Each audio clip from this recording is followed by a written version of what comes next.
जी बिस्मिल्लाहिर्रहमानिर्रहीम। जो पहले दो लेक्चर थे वो भी बेसिक्स थे। योगा पोस्चर्स और प्राणायाम की तरफ जाने से पहले बेसिक का जानना जरूरी होता है। तो शुरू में हमने थ्योरी पढ़ी। दूसरे में हमने स्टैंडिंग और सीटेड पोस्चर, हमने अलाइनमेंट क्या होनी चाहिए बॉडी की, स्पाइन की, वो देखा। तीसरा जो अहम है पार्ट योगा में, ब्रीदिंग है, ब्रीदिंग पैटर्न। और उसके बारे में जानना, तो आज हम वो स्टडी करेंगे। तो सबसे पहले ब्रीदिंग का, जैसे आप सब जानते ही हैं कि inhalation of oxygen and exhalation of carbon dioxide is breathing. But इसमें बीइंग योगा टीचर हमें ये भी पता होना चाहिए कि कुछ और गैसेस भी हैं जो वाइल इनहेलेशन हम इनहेल करते हैं, और इसी तरीके से जब एक्सहेल करते हैं तो ऑक्सीजन भी एक्सहेल होती है साथ कार्बन डाइऑक्साइड के। तो अगर मैं डेफिनेशन वाइज बात करूं तो breathing is the process by which the body takes in oxygen and releases carbon dioxide. It involves the inhalation of air into the lungs, where oxygen is absorbed into the bloodstream and carbon dioxide is removed. इसलिए कहते हैं कि जब आप breathing करते हैं, oxygen inhalation करते हैं, तो ब्लड स्ट्रीम में ऑक्सीजन मिलके, जो जिंदगी की दामिन है, इसी तरीके से, और पूरी बॉडी में ईच एंड एवरी सेल को जाती है ऑक्सीजन। और टॉक्सिन रिमूवल का अक्सर आप लोगों ने डिटॉक्सिफिकेशन का वर्ड सुना होगा। तो कार्बन या कार्बन डाइऑक्साइड वही टॉक्सिन जो हम बाहर निकालते हैं एक्सेल के थ्रू, या स्वेटिंग के थ्रू भी निकलता है बाहर। ये नेगेटिविटी या टॉक्सिन जो भी है, ये बॉडी से निकलने का एक तो सोर्स स्किन है, दूसरा ब्रेथ है। स्किन में इस तरीके से निकलेगा कि जब आप कार्डियो कर रहे होंगे, सपोज आप लोगों ने नोट किया होगा कि स्वेटिंग होती है, तो मसाम जो जिल्द के होते हैं उधर से स्वेटिंग के थ्रू ये सारी टॉक्सिन बाहर जाती है। एक सोर्स ये स्किन है, दूसरी ब्रीदिंग है, तीसरा यूरिन के थ्रू भी आउट होती है, स्टूल के थ्रू भी आउट होती है। और एक विर्चुअली होती है, जो मेंटली होती है, जो नेगेटिविटी हम अपने बॉडी से आउट करते हैं। तो इसमें आगे चलते हैं। Ratios of oxygen and other gases inhaled and exhaled. As a teacher आपको ये चीज़ें थोड़ी सी पता होनी चाहिए कि जब हम सांस इनहेल करते हैं तो अप्रोक्सीमेट रेशियो जो ऑक्सीजन की है 20.9% हम ऑक्सीजन इनहेल करते हैं एयर में उस वक्त जब होती है। Nitrogen 78.1%, argon A R 0.9%, carbon dioxide CO2 0.04%, और water vapour H2O up to 4%, और अदर गैसेस जिसमें हीलियम, मैथीन वगैरह शामिल हैं, वो हम इनहेल करते हैं।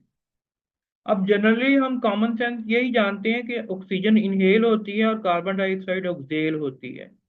और ये ठीक है, जनरल टर्म में यही होना चाहिए और इतना ही। ये जो मैंने अभी बातें बताई, ये फॉर नॉलेज पर्पज आपको आहिस्ता आहिस्ता रिमाइंड भी हो जाएंगी, और इनको होना चाहिए आपके इल्म में एज ए योगा टीचर। अब दूसरा, फिर जनरल टर्म की मैं बात करूंगा। जब एक्सेल करते हैं तो हमारे अक्सरियत यही समझती है कि सिर्फ कार्बन डाइऑक्साइड ही हम एक्सेल करते हैं। जो मेडिकल लाइन वाले होंगे वो तो जानते होंगे, बट बीइंग योगा टीचर आपको भी होना चाहिए इल्म कि ऑक्सीजन भी बाहर निकलती है। जब हम एक्सेल करते हैं तो oxygen, nitrogen, argon, carbon dioxide, water vapour और अदर गैसेस जिस तरह इनहेल करते हैं, इस तरह उनका कुछ कुछ परसेंट जो है वो बाहर जाता है।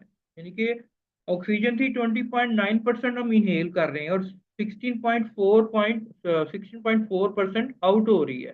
तो इट्स मीन तकरीबन 4 to 5% ऑक्सीजन ही हमारे अंदर स्टोर होती है, जो काम आती है। यहाँ तक कोई सवाल है तो आप कर सकते हैं।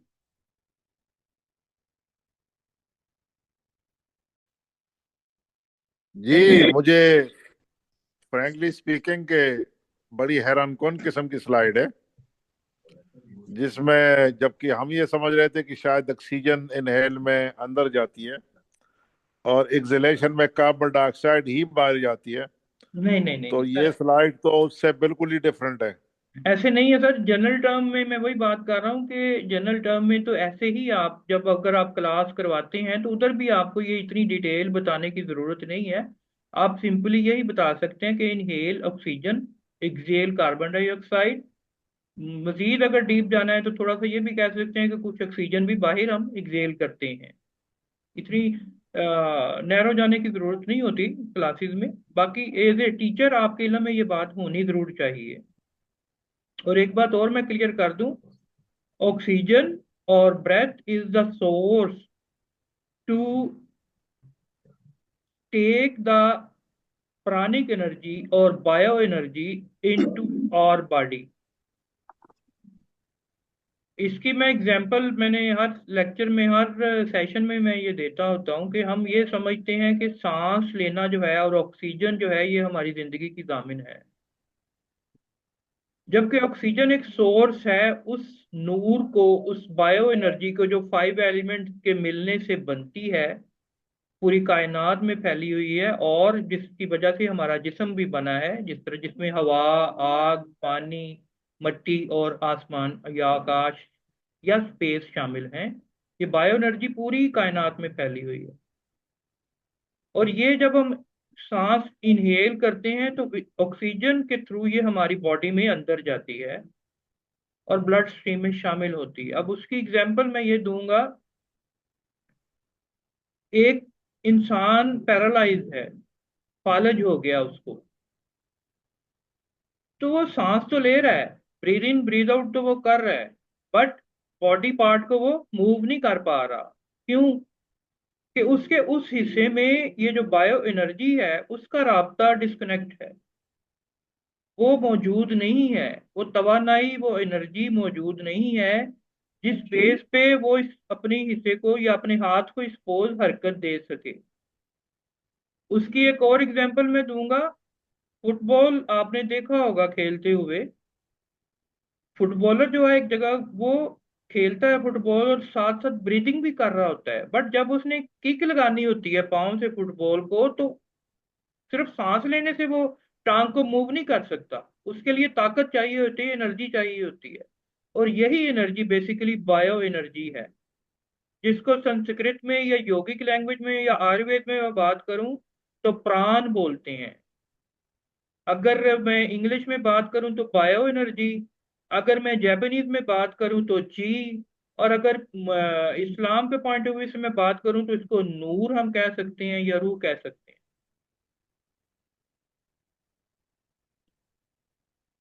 जी, कोई क्वेश्चन?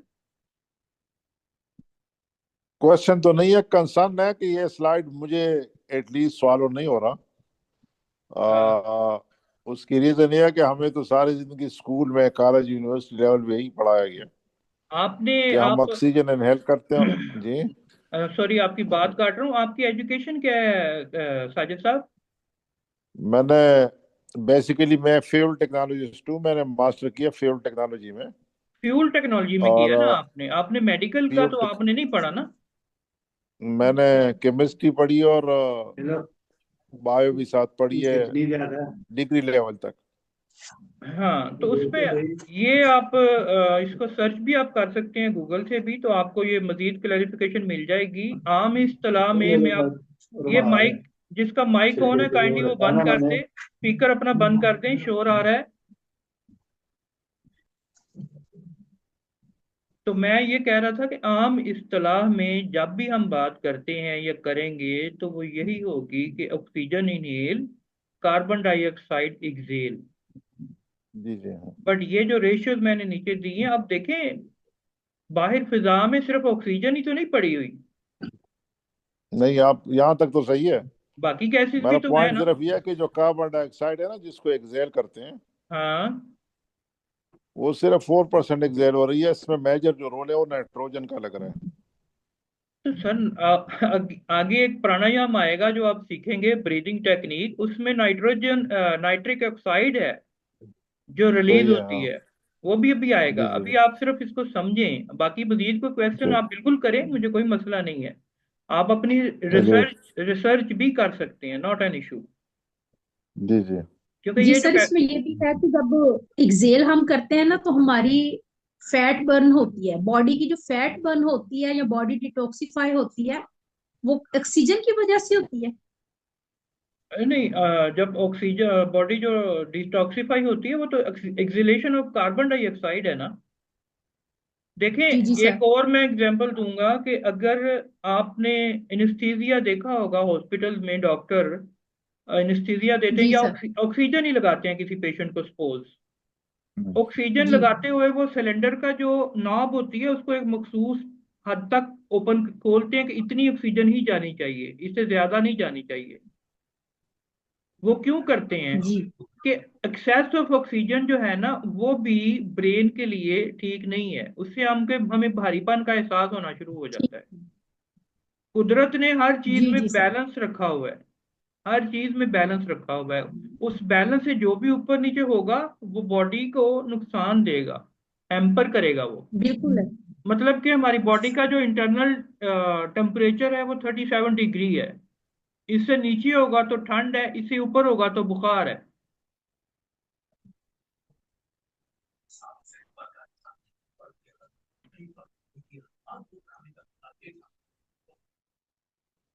आई थिंक साजा साहब ऑफ हो गए हैं। अच्छा जी, आगे चलते हैं। Oxygen remaining in lungs while exhaling, even when exhaling some oxygen. जी साजा साहब आ गए, वेरी गुड। मैं आगे चलूंगा अब। Oxygen remaining in the lungs, अब एक सवाल ये भी है कि जब हम एक्सेल कर लेते हैं तो ऑक्सीजन जो है वो लंग्स में कितनी रह जाती है। Even when exhaling, some oxygen remains in the lungs. This known as the residual volume of oxygen. The residual volume is approximately 1.2 liters, which contains about 300 to 400 ml of oxygen. यानी कि जब हम Excel कर देते हैं, inhale और Excel किया, सांस अंदर भरी और फिर एक्सेल कर दिया, तो 1.2 लीटर ऑक्सीजन हमारे लंग्स में होती है, जो एक रेजरवायर के तौर पे इस्तेमाल होती है, यूज होती है। अब देखें, अगर आप इनहेल करके या एक्सेल करके ब्रेथ का होल्ड करेंगे तो कुछ देर के लिए आप ब्रेथ का होल्ड रख सकेंगे, उसके बाद ब्रेन से मैसेज जाएगा कि मुझे ऑक्सीजन चाहिए, तो आप फिर इनहेल करेंगे दोबारा। ये वो जो वक्फा है ना जिस तरह आप होल्ड किया हुआ है 10 सेकंड 15 सेकंड का, वो यही ऑक्सीजन उस वक्त ब्रेन यूज कर रहा होता है।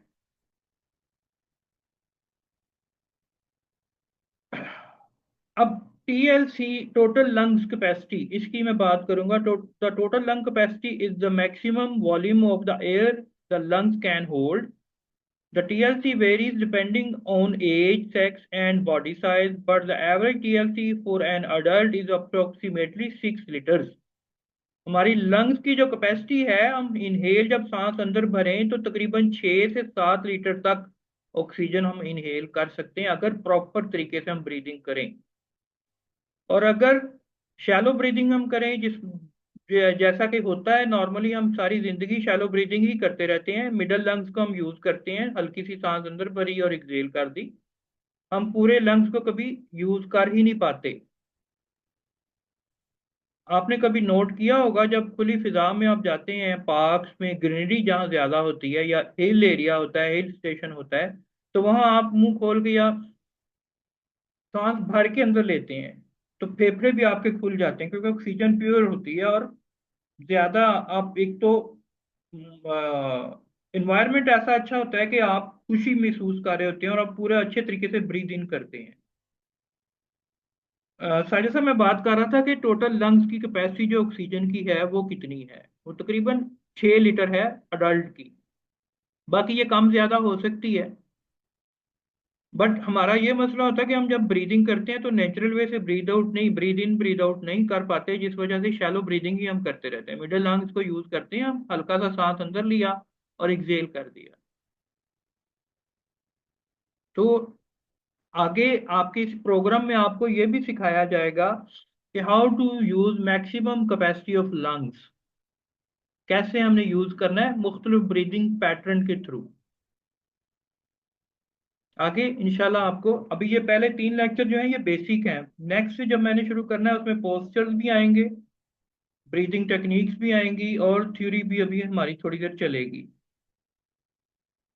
अब आगे मैं ब्रेक डाउन जा रहा हूँ। Here is the break down of the different lungs volume. Tidal volume 500 ml, the volume of the air inhaled और एक्सहेल्ड ड्यूरिंग नॉर्मल ब्रीदिंग। जब हम नॉर्मल ब्रीदिंग कर रहे होते हैं तो 500 ml इनहेल और एक्सहेल कर रहे होते हैं।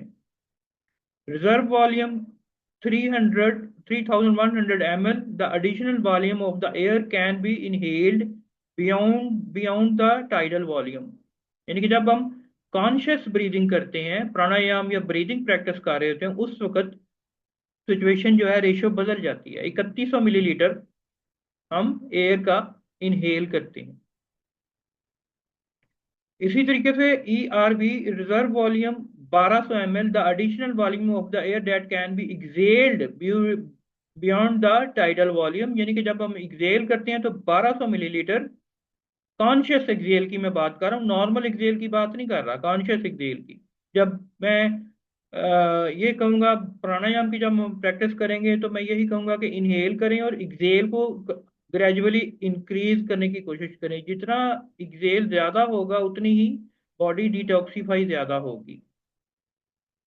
Residual volume 1200 ml, the volume of air remaining the lungs after maximum exhalation.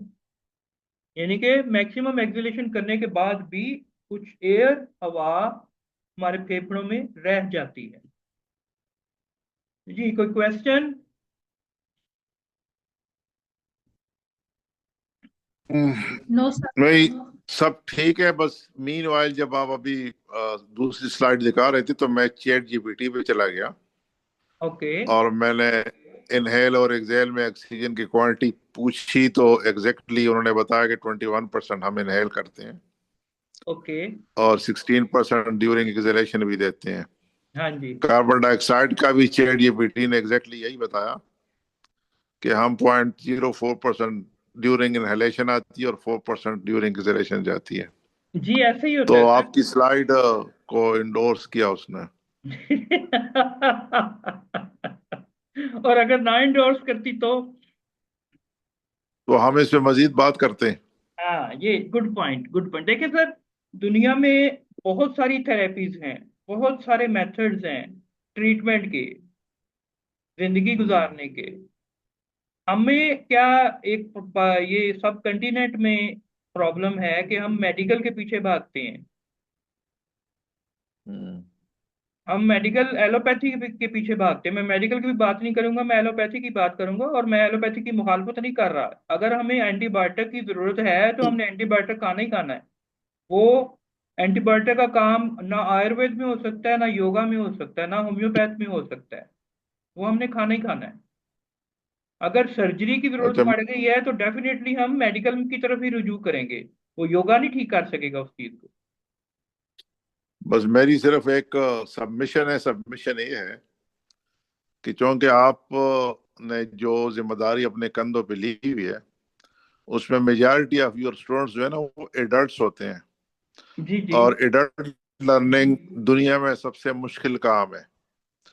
For example, जब हम पिट्स रखते हैं, जानवर रखते हैं, तो हम छोटे रखते हैं और हम्म। जब वो बड़े हों तो वो नहीं भागते। अगर हम बड़े पेट्स रखने लग जाएं तो हम उन्हें बांधते हैं।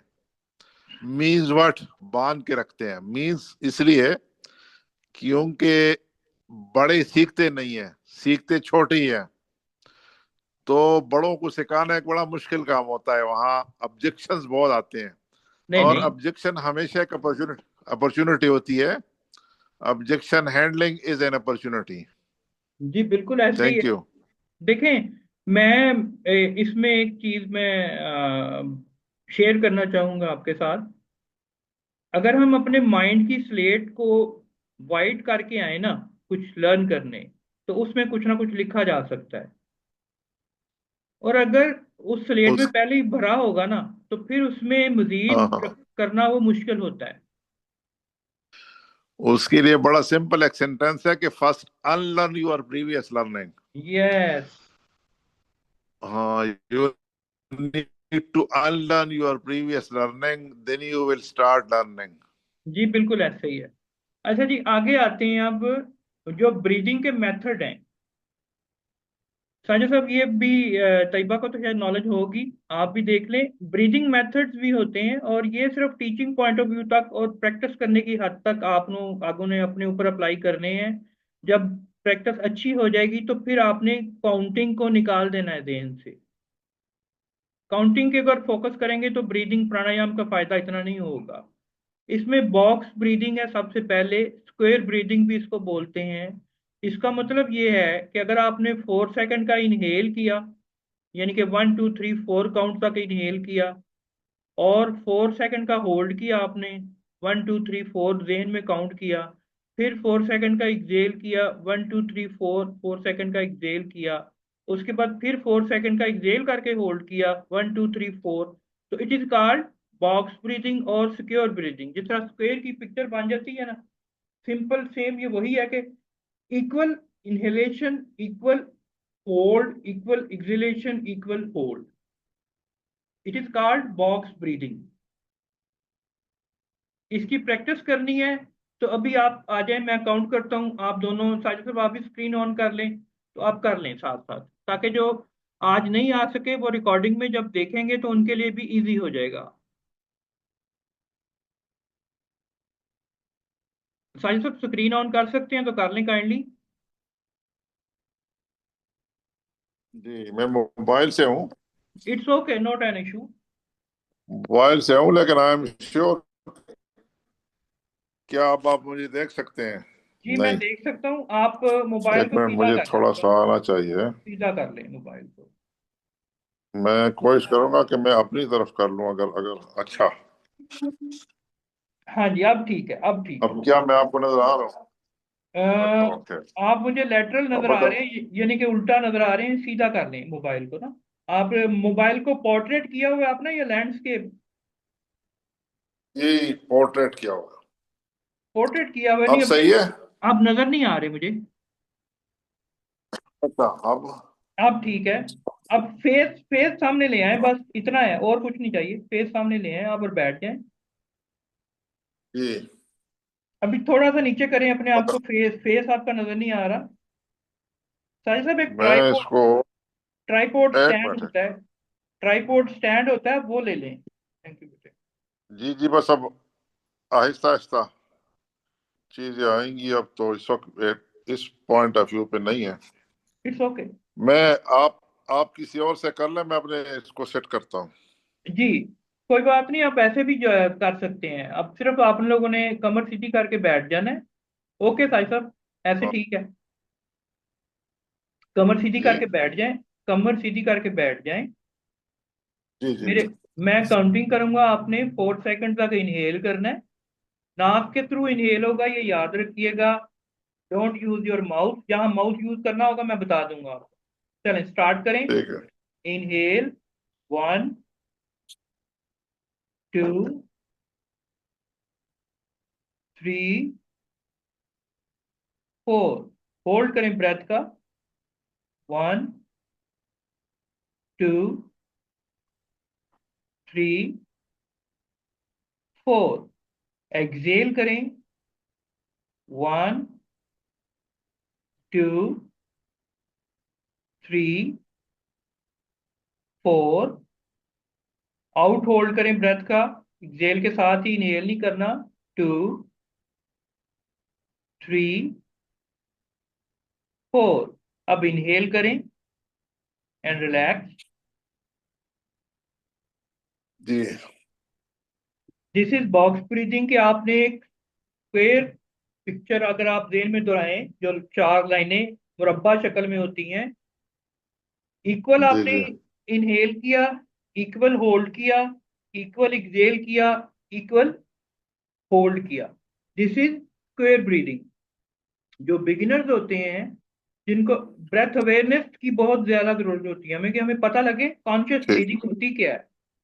अब अभी मैं आपको ये ब्रीदिंग मेथड बता रहा हूँ, आगे मैंने जी आपको सेक्शनल ब्रीदिंग करवानी है, ताकि उससे आपको पता लगेगा कि आपने बैली को मिडल लंग्स को और अपर लंग्स को कैसे यूज करना है, ये समझ लग गई आपको? Box breathing.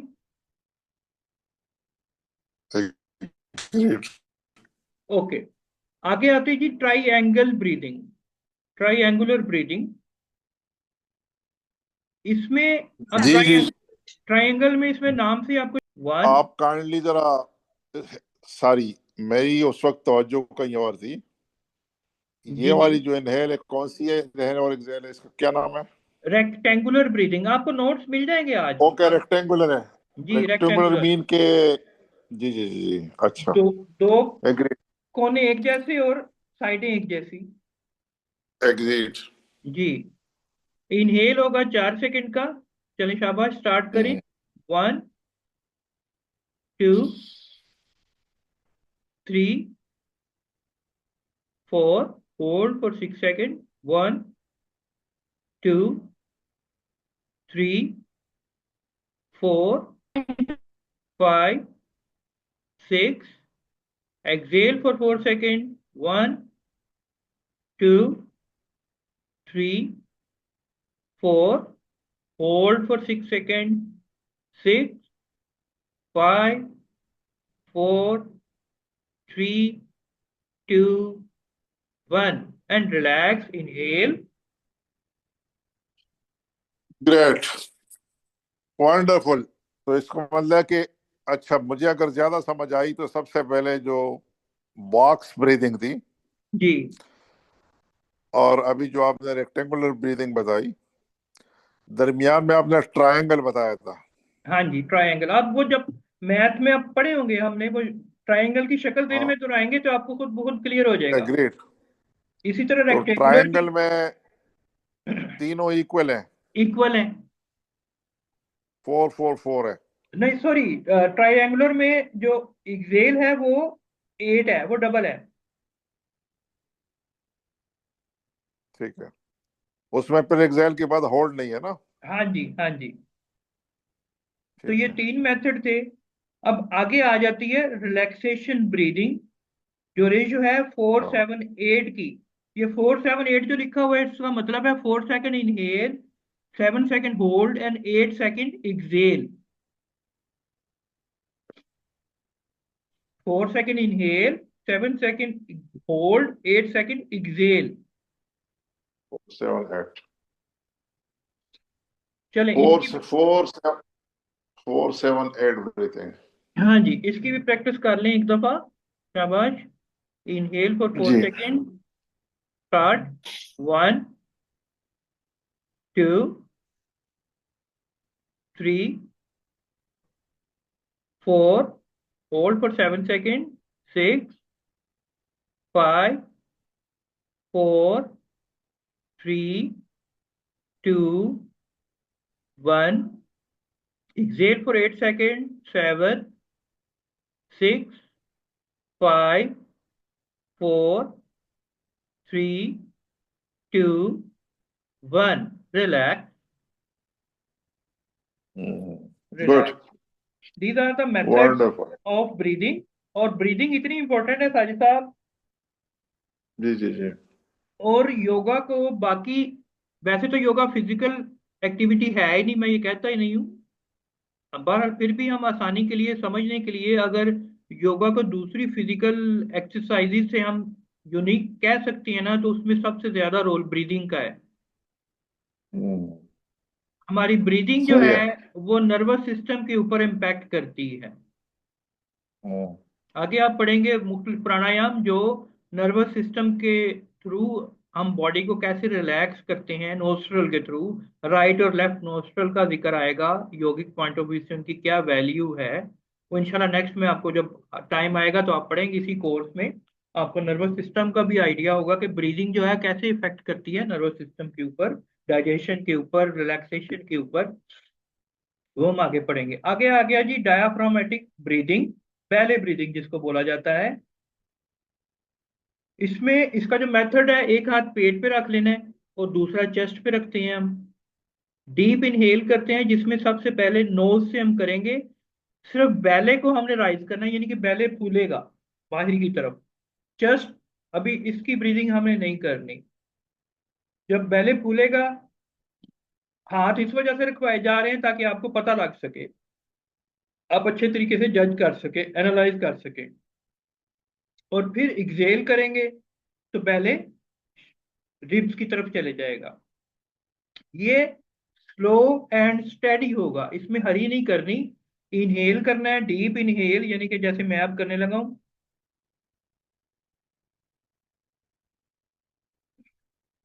अभी मैं 1 मिनट के लिए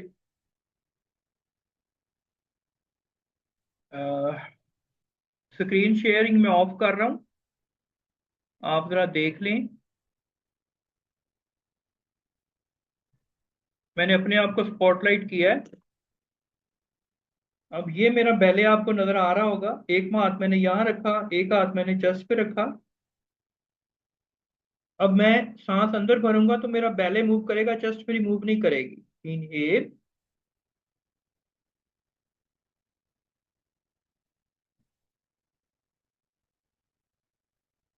एक्सेल, इनहेल,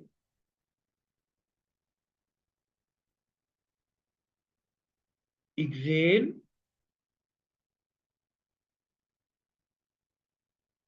इनहेल,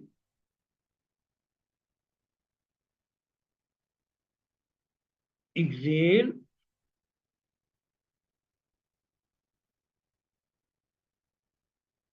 सो पहले ब्रीदिंग। चलें आप दोनों भी शाबाश आ जाएं इस पे।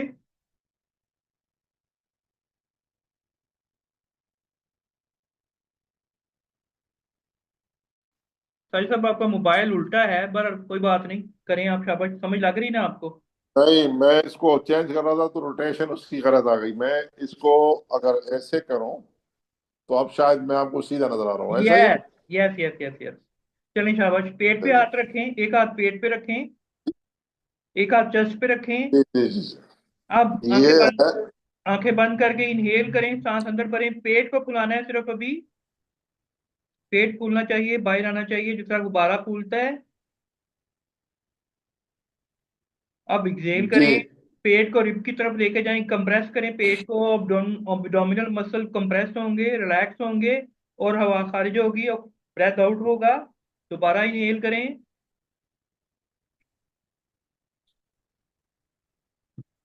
Excel, inhale, exhale. जी, रिलैक्स। Thank you. जी, समझ लग गई आपको जी? सर ये ब्रीदिंग है। जी तैयबा। सर बेली फैट के लिए बहुत, मैंने कहा सर ये बेली फैट के लिए बहुत अच्छी ब्रीदिंग हाँ जी, ये बिल्कुल, इसमें कोई शक नहीं है। बर्निंग के लिए, बेली फैट बर्न के लिए ये ब्रीदिंग बहुत अच्छी है। अच्छा, आप ऐसा करते हैं, 5 मिनट की ब्रेक लें मुझे, और उसके बाद फिर दोबारा हम आएंगे, अभी दो और मेथड रहते हैं तो वो हम करेंगे। ठीक है? है। जी सर। जी जी। ओके सर साहब, मिलते हैं 5 मिनट के बाद इंशाल्लाह। Thank you. Thank you sir.